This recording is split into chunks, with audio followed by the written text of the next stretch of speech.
3 excellentes raisons de me suivre pour cet essai approfondi de la Skoda Superb Sportline.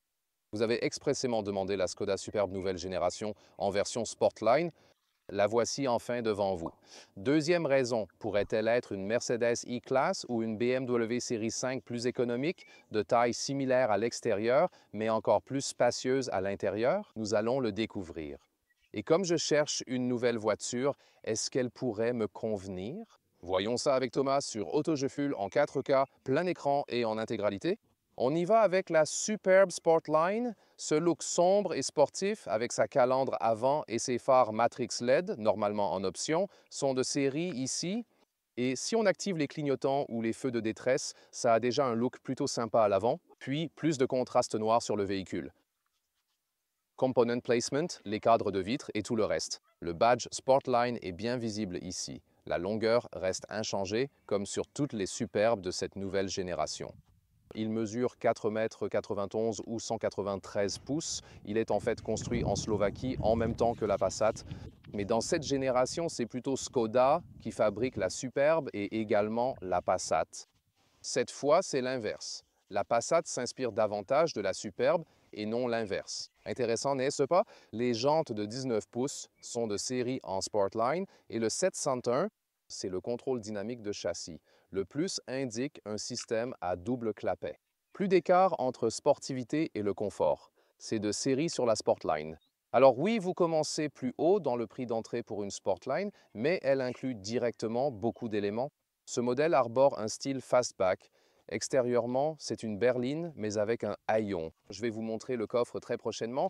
Et bien sûr, il y a la version combi, le break disponible pour la Superbe. À l'arrière, un style moderne, avec cette segmentation des feux arrière distincte. Les clignotants défilent en cascade avec ces LED et Matrix. Version 4x4 pour vous aujourd'hui.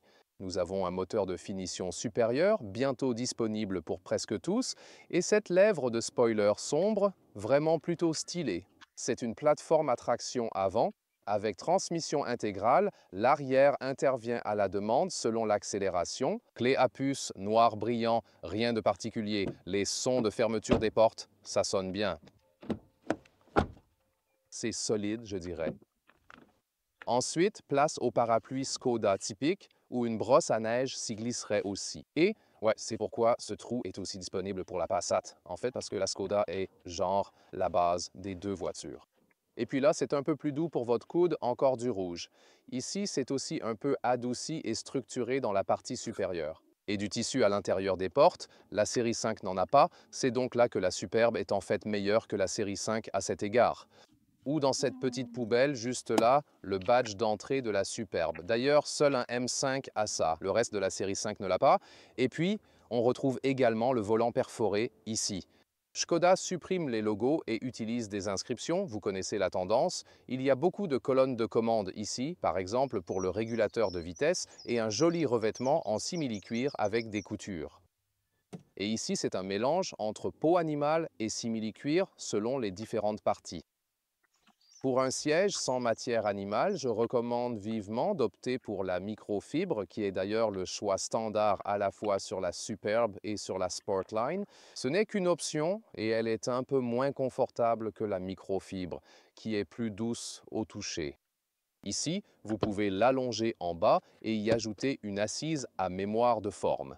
1, 2, 3 réglages manuels, haut, bas, avant et arrière pour ajuster le volant avec précision. À l'avant, c'est un peu serré au niveau du genou droit si vous avez de longues jambes, surtout à cause de la console centrale. Et très intéressant ici, donc une Superbe de base ne l'a pas, mais dès que vous passez au milieu de gamme, donc finition sélection par exemple en Allemagne, alors vous l'avez en fait de série, ce n'est pas un pack supplémentaire. Pas la version de base, mais la finition milieu de gamme. Ici aussi, la Sportline l'a en série. Et ici, le double vitrage pour les fenêtres. Et c'est plutôt sympa pour réduire le niveau de bruit, surtout sur l'autoroute. Et c'est pour l'avant et pour l'arrière. Voilà, c'est bien ça. Oui, c'est la teinte intérieure, vous voyez, exactement comme ça. Donc, vous pouvez le voir également. Et c'est désormais disponible pour la Superbe. La Passat l'aura aussi, même le Tigane et bien sûr le Tiron. Ce qui est vraiment spécial, c'est que ça concerne à la fois les vitres latérales avant et celles de l'arrière. Bienvenue dans le cockpit ici. L'écran de 13 pouces, qui est normalement une option, est ici de série pour la Sportline, ainsi que pour les autres finitions haut de gamme disponibles.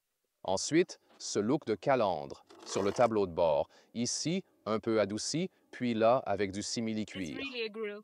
Oui, une vraie grille, c'est clair, et le Sportline standard aurait plus de microfibre, je recommande aussi. Pour le style, le confort du siège et surtout l'assise sans matière animale, mais pas le volant, cela dit. Avec ce siège en microfibre, vous retrouvez aussi davantage d'inserts en microfibre. Ensuite, cette ligne en arc de cercle et vous avez toujours des boutons de climatisation réels comme ici. C'est un truc sympa. Celui-ci pourrait peut-être être un peu mieux fixé, pour ainsi dire, mais ici, il y a aussi un genre de clic et vous l'avez également de manière multisensorielle, car lorsque vous cliquez une fois, vous basculez vers les sièges chauffants ou les sièges ventilés. Et c'est une idée vraiment cool. Dans la partie centrale, vous avez soit un mode de conduite sélectionné, soit vous choisissez les modes de conduite, donc vous n'avez pas à les sélectionner dans l'infotainment. Cliquez pour continuer. Là, et vous avez la vitesse du ventilateur, ou cliquez une fois de plus, et voilà. Ensuite, vous avez le contrôle du volume. Donc, c'est une bonne idée de conserver les boutons physiques ici dans le véhicule. En revanche, la Passat ne les intègre pas, ce qui est un point à noter. Ensuite, la boîte à gants ici est également un peu amortie. Puis ici, les côtés sont, disons, ils semblent mous, mais ils ne sont pas vraiment doux pour vos genoux ou quelque chose comme ça. Vous pouvez les faire glisser pour les ouvrir. Deux ports USB-C, un plateau de charge inductive ventilé et des porte-gobelets ici. Les boutons style Lego permettent d'ouvrir une bouteille d'une main. Une ouverture divisée, peut-être un peu plus douce, serait mieux. Espace de rangement pour les petits objets et hauteur généreuse à l'avant. Ma taille est de 1,89 m, aucun souci. Design épuré du cockpit, on ne trouve pas de logo. Ici, volume et volant chauffant, côté droit. Pour contrôler les instruments numériques, cliquez ici pour désactiver la vitesse. Le warning comme bim bim bim quand vous avez 1 km à l'heure de trop, c'est une solution facile pour le désactiver. À part ça, ici les instruments numériques, vous pouvez aussi changer différentes vues et tout ça, une vue ou autre, enfin ce que vous préférez. Et puis nous avons également un affichage tête haute que vous pouvez difficilement apercevoir à la caméra en ce moment. L'infodivertissement propose aussi Apple CarPlay et Android Auto comme ceci. Ces touches rapides sont vraiment pratiques, par exemple ici pour accéder au système d'assistance. Vous pouvez aussi facilement les désactiver ici, c'est possible, ou bien la sélection du mode de conduite. Mais comme je l'ai dit, cela fonctionne aussi ici depuis le bas, comme ici, et vous pouvez également les changer comme ça. Et aussi, ce qui est intéressant avec le DCC, la suspension adaptable, vous pouvez configurer votre mode individuel comme une suspension ultra confort, mais une direction sportive. Les sièges arrière d'abord. Ils sont structurés, durs, mais bien structurés. Ensuite, c'est store manuel ici, mais aussi assez cool. Ensuite, l'insertion en simili-cuir et aussi du tissu à l'intérieur des portières arrière. C'est bon à voir, vraiment. Et ici, par exemple, tu as un autre porte-couverture. Oui, pas besoin de l'avoir, mais c'est possible. Ensuite, ISOFIX à l'extérieur. Et puis ici, tu peux les cacher. C'est aussi une solution pratique. Voilà. Ensuite, ici, ces porte-gobelets sont, oui, un peu adaptés, mais plutôt peu profonds, ce qui limite un peu leur utilité. C'est comme un support pour smartphone, par exemple, et la trappe à ski est également présente, ce qui est plutôt pratique. Console centrale, climatisation et siège chauffant à l'allumage. Est activé, deux chargeurs USB-C, le tunnel central et regardez ça. Un espace généreux pour les genoux. Pour les grands conducteurs, ma taille est 1,89 m. Incroyable. Bien plus qu'une classe E ou série 5. C'est là qu'il a l'avantage. Et ici, la hauteur, aucun problème du tout. La seule chose que la berline ici ne propose pas, c'est bel et bien l'absence d'un toit panoramique disponible en option. Cependant, ce n'est pas le plus gros problème. Un toit fermé reste mieux, surtout en été. Et il vaut aussi mieux rester discret sur l'autoroute quand on roule un peu plus vite. Alors mon garagiste me répète sans cesse, Thomas, soit toit fermé, soit cabriolet, c'est tout. Et ici, les cornes de sommeil. C'est comme un pack spécial. C'est plutôt sympa. Ça a l'air incroyable aussi. Et Léa, bien sûr, pareil. j'ai toujours la meilleure vue. Alors, on y va. Quand vous dormez, surtout les enfants, on ne se réveille pas avec des douleurs au cou, car vous êtes bien. La tête est maintenue droite. C'est une idée vraiment sympa, en fait. Voilà. Donc, avec la couverture, puis avec les cornes de sommeil, et puis ouais, le prochain voyage pour les 5 heures à venir. Dans les 50 prochaines minutes, nous allons passer du temps à plier cette couverture correctement pour qu'elle puisse rentrer Same dans le thing with the porte-couverture. umbrella. Ouais, pareil pour le parapluie, c'est certain. Maybe outside. Ouais, peut-être qu'on le fait ensemble dehors, hein? Coffre de 645 litres pour la berline ou le fastback, un peu plus grand pour le break, un peu plus haut, juste ici. Mais regardez, déjà si pratique, c'est vraiment incroyable. Le chariot semble presque complètement perdu. Ici, c'est 1 mètre ou 40 pouces de large. Ça continue, aucune limite. Vous voyez, comme ça s'étend sur toute la longueur. Et puis, la longueur normale ici est d'environ 48 pouces ou 1,20 m. Un peu plus, c'est vraiment plutôt cool. Ici, on peut faire plein de choses. Par exemple, il y a un espace très vaste, ces séparateurs, et d'autres encore qui sont bien cachés. Par exemple, ici. Ce sont ces séparateurs que vous pouvez simplement placer ici, par exemple, pour éviter que quelque chose ne vole partout ou autre. Tout cela est possible et aussi très bien caché ici. Ouais, en direct sur bande. Je pense. Ouais. Et puis là, on a quelques cintres. Voilà, c'est pratique pour les sacs et tout ce genre de trucs. Ici, on pourra bientôt retourner les sièges. Mais d'abord, en dessous, il y a même une roue de secours. C'est aussi plutôt sympa. Et puis, il y a celui-là, ici, que tu peux tirer, par exemple, pour y accrocher des vestes ou une jaquette ou des affaires mouillées, genre, je sais pas. Et tu peux aussi sortir l'ensemble du truc. Ouais, et ça me permet également de passer à l'étape 2 pour démonter ça. Aussi de cette manière. Et voilà. Et là, tu peux voir encore plus de cet espace immense ici. Et voilà. Wow. Waouh, c'est incroyable, non? C'est vraiment impressionnant. Et des sièges rabattables, 1 et 2. J'y crois pas. Tu pourrais vraiment dormir là, tu vois? Oui, carrément dormir là. Ici, regardez, ça mesure environ 80 cm ou 32 pouces de haut. Et la longueur totale jusqu'au siège pendant la conduite. C'est vraiment impressionnant tout l'espace qu'il propose.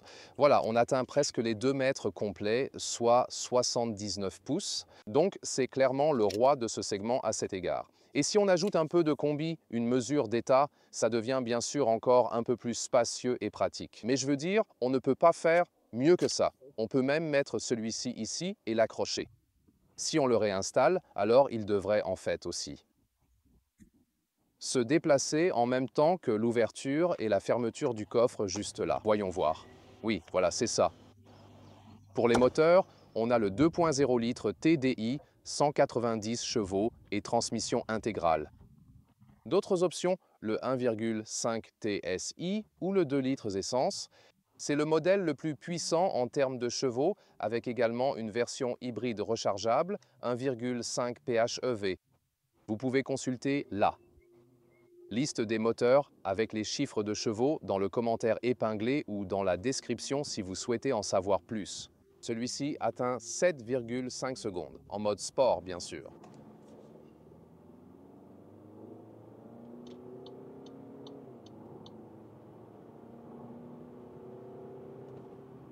Voilà, accélération de 40 à 120 km/h. Avec ce moteur 2 litres TDI de 190 chevaux et une transmission intégrale. C'est un diesel vraiment puissant, mais pour une accélération encore plus impressionnante, il vaut mieux opter pour le moteur essence. Et ici, à environ 130 km/h. Donc environ 75 miles/h. Pour ce qui est de l'isolation phonique, honnêtement, je m'attendais à un peu mieux, car je suis vraiment enthousiaste à propos des vitres double vitrage. Et si vous avez ces options, à l'avant comme à l'arrière, vous remarquez également que l'isolation phonique est plutôt efficace sur les côtés, ce qui contribue à un environnement globalement calme. Et c'est souvent un aspect extrêmement important. Mais ce n'est pas aussi silencieux à l'avant ni dans le reste de l'habitacle, et ainsi de suite, malgré tout cela. Donc ce n'est pas mauvais, mais vu qu'il a des vitres doubles ou un double vitrage aux fenêtres, je pensais que ce serait un peu mieux, honnêtement. Ensuite, ici, le mode de changement est actuellement en mode sport. Vous avez peut-être aussi vu que je peux soit le contrôler ici dans le système d'infotainment, soit je peux aussi, comme ici, on peut aussi le contrôler en bas avec ce bouton rotatif. Et c'est en fait une très bonne chose à faire. En mode S, soit le mode sport ici, les vitesses passent plus tard, rétrograde plus tôt, et la suspension s'adapte automatiquement en fonction de la route et des conditions de conduite. Ce DCC+, comme Skoda l'appelle, avec la technologie à 2 valves. Cela offre donc une plus grande amplitude entre confort et sportivité, et il fait du bon travail. Même en mode sport, il reste agréablement confortable et en mode normal, il conserve une belle touche sportive. Et mon mode préféré, comme d'habitude, c'est le mode individuel qui règle la suspension pour un meilleur confort, mais la direction pour un peu plus. De ressenti, vous savez, parce qu'autrement, ça semble un peu trop léger. Ce n'est pas trop mal, donc là, vous voyez, les petites commandes se traduisent bien sur la route. Je trouvais juste qu'en mode normal, c'était un peu trop léger. Donc, individuellement, je pense que c'est vraiment bien pour moi de régler la direction pour plus de retour, mais en revanche, la suspension au maximum du confort et ça fait vraiment du bon boulot. Les jantes de 19 pouces en standard sur la Sportline. Plus petites, elles offriraient un meilleur confort, mais avec le DCC+, les 19 pouces restent tout à fait adaptés et agréables. Essayons un changement de voie à 100 km/h, observons comment il réagit. Oui, très stable sur la route, le véhicule se comporte parfaitement. J'aime vraiment ça. Donc ça ne secoue pas trop, même si vous avez réglé le DCC+, sur le mode le plus agréable et confortable. Passage de grosses secousses ou quelque chose comme ça. Quand vous me demandez les différences, la classe E et la série 5, alors la première différence notable est ici avec le capot plus court à l'avant. C'est toujours une voiture assez longue. Ils n'ont que les moteurs 4 cylindres à l'avant. On sent vraiment qu'on est assis plus en avant dans le véhicule et qu'il y a beaucoup plus derrière soi, vous savez, par rapport au long capot de la classe E et de la série 5. Nous avons vu les différences. Sur les sièges arrière, beaucoup plus de place pour les jambes ici avec la Superbe. L'espace pour les jambes à l'arrière est vraiment superbe, c'est indéniable. Mais en conduite, on ressent déjà un peu plus le poids à l'avant, simplement par la position de conduite, ce qui est notable. Vous voyez ce que je veux dire? Donc, rien que par la manière dont on est positionné dans le véhicule. Et cela procure une sensation plus sportive et mieux équilibrée dans l'U-Class et la série 5, comme on l'a déjà mentionné, dans certaines des mêmes tranches de taille. Mais ça ne veut pas dire que ce n'est pas sportif. Oui, la Sportline ne signifie pas que c'est un modèle RS spécial ou quelque chose comme ça, mais il se comporte très bien grâce à cette plateforme ici. La direction, je la ressens dans cette zone comme étant, même en mode sport, un peu trop légère, et puis elle donne un peu plus de retour quand vous quittez cette zone, et je n'aime pas ça. Je préfère une direction plus linéaire, plus progressive, qui reste cohérente dans toutes les situations. Tu vois, je veux dire, qui te donne un retour vraiment exact et précis, sans ambiguïté. C'est ce que j'essaye d'exprimer, tu comprends bien? Cette combinaison S avec le suspension en sport, c'est super à contrôler. Vraiment sympa. Tu sais, ça offre vraiment un bon plaisir de conduite. Et en plus, c'est pas trop lourd à manier, surtout si tu le compares à l'Octavia, qui est un segment en dessous. Tu peux en profiter pleinement, sans compromis. Et ce moteur diesel TDI, avec un 0 à 100 km/h de 7,5 secondes, est largement suffisant dans la plupart des situations, sans aucun doute. Ici aussi, un bon comportement dans ce virage, les sièges me procurent un bon maintien latéral quand je pousse un peu, et ici, quand je suis en mode de changement de vitesse manuelle, je suis déjà un peu plus haut dans les tours, ce qui me permet de sortir du virage avec plus de facilité et de fluidité. Le détecteur d'angle mort est bien placé dans ce rétroviseur. C'est un système excellent, vraiment très visible. Donc, surtout dans ces situations, ils vous avertissent en plus. Je peux aussi garder un œil sur la vitesse grâce à l'affichage tête haute, donc je n'ai pas besoin de regarder les instruments et je peux toujours garder les yeux sur la route. Et ici, maintenant, c'est un peu rugueux à cause de la surface typique de cette zone. Ouais. Et ensuite, tu sens que tu as le réglage sport et les roues de 19 pouces, mais revenons au réglage individuel. Ensuite, je sens que la suspension compense un peu mieux. Donc, pour revenir à la question initiale, est-ce que cela peut être comme une U-Class ou une série 5, à petit budget, je veux dire? En ce qui concerne l'espace, il offre nettement plus de place et de flexibilité. Même ici, avec cette carrossière en berline ou fastback, c'est tellement spacieux et vraiment très flexible pour tout ce que vous voulez faire. C'est incroyable, vraiment. Mais en conduisant, c'est certainement bon et répond à la plupart des besoins. Tout de même, d'une certaine manière, la classe E et la série 5 se conduit mieux, tu vois. Elle semble un peu plus équilibrée, un peu plus sportive. Ça dépend toujours du moteur choisi, par exemple. Avec la version plug-in hybride de la série 5, elle devient aussi assez lourde, tu comprends ce que je veux dire? Il faut donc toujours garder ça en tête et comparer les versions de moteurs respectives. Mais surtout, la série 5 est plus agréable à conduire. Et également, du point de vue de la position de conduite à l'intérieur du véhicule, c'est aussi très notable si vous êtes un conducteur qui aime vraiment conduire. Et en ce qui concerne la suspension, celle-ci, le DCC+, est une bonne suspension pour ce segment, oui. Swing, mais la suspension adaptative de BMW est encore supérieure, je trouve, et encore plus supérieure est celle de la classe E avec la suspension pneumatique qui offre une conduite tellement fluide et légère. Et cela est bien sûr encore au-dessus de la série 5 par exemple, donc on ressent encore un peu cette différence de prix, surtout en conduite.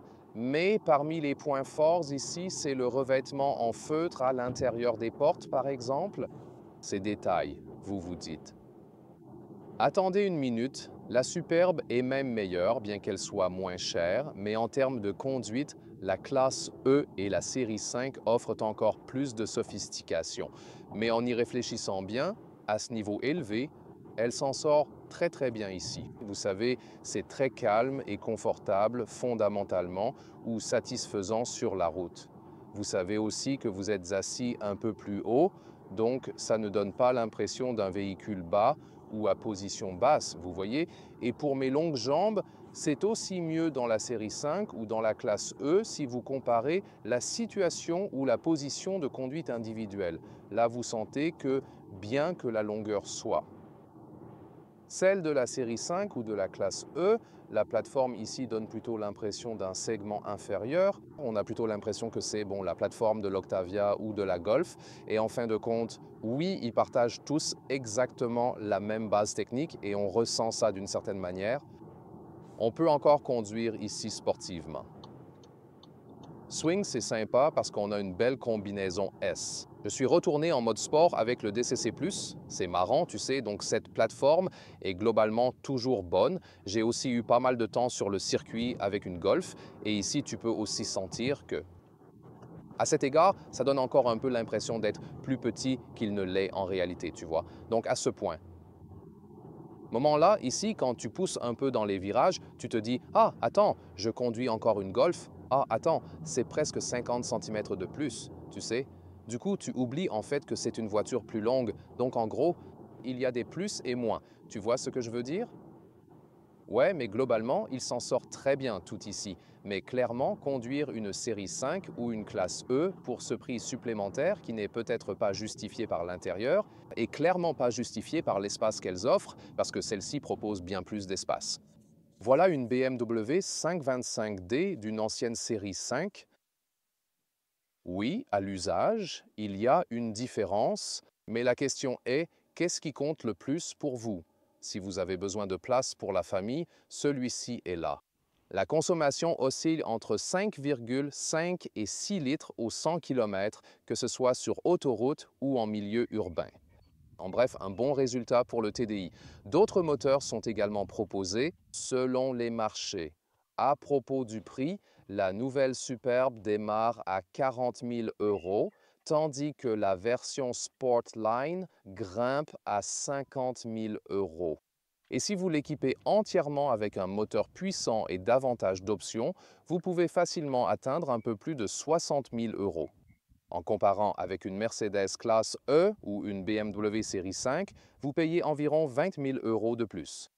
La classe E peut atteindre des prix bien plus élevés avec des modèles autour de 100 000 euros. Clairement, vous économisez. Après, comparez les tarifs de location. BMW propose des offres de leasing intéressantes pour les séries 3 et 5. Chez Mercedes, les prix et les taux de location ont souvent tendance à augmenter. L'écart sera donc plus marqué. Mais est-ce un vrai remplacement pour la classe E ou la série 5? Honnêtement, je dirais non, car en matière de conduite, ces marques premium offrent une expérience bien plus sophistiquée et raffinée. Oui, des détails comme le feutre à l'intérieur des portes, encore mieux que sur la série 5, mais même en comparant à la série 3 que je viens de quitter pour la Superbe, la série 3 reste excellente et probablement supérieure, comme notre récente comparaison l'a prouvé. La série 3 dépasse la série 5. Passer à la Superbe montre vraiment à quel point la série 3 est excellente. La série 3 est en général souvent un peu plus chère que celle-ci ici. Plus haut de gamme, oui, mais on a comparé la série 5 et la classe E car on a revu la longueur du véhicule. Les atouts de la Superbe ressortent clairement grâce à son espace intérieur généreux, son optimisation intelligente et le rapport dimension extérieure-espace intérieur. Surtout sur les sièges arrière et bien sûr avec le coffre. Et ici, vous avez le style élégant d'une berline, mais avec toute la polyvalence d'un grand break spacieux. Et c'est ce qui est génial avec la Superbe. Pour moi, ce n'est pas un remplacement à petit budget d'une série 5 ni même d'une série 3, car elles conduisent et se sentent mieux, vous savez, surtout en conduisant. Mais c'est l'idée de base. Vous ne voulez pas dépenser trop d'argent pour des voitures haut de gamme, mais vous en voulez beaucoup. D'espace pour votre famille, votre hobby ou transporter des affaires, c'est là que la Superbe excelle vraiment. Vos avis? Partagez vos retours en commentaire. Et la question, est-ce qu'on en achèterait vraiment un? C'est une bonne voiture, vraiment. Si tu la testes seule, sans comparaison, j'étais aussi très convaincu dès le premier essai sur route. Mais perso, je pense qu'on se tournerait plutôt vers le segment premium, et ce n'est vraiment pas une mauvaise chose à affirmer. Et il n'y a rien à enlever à la Superbe, mais c'est juste, c'est pour mon goût personnel, parce qu'on n'a pas vraiment besoin de l'espace qu'elle offre ici. Donc ce ne serait pas le facteur décisif pour nous, mais clairement, encore une fois, une bonne performance de la Superbe dans notre test global. C'est pour vous, dites-le moi dans les commentaires et allez voir aussi le test de l'Octavia VRS et Superbe de base.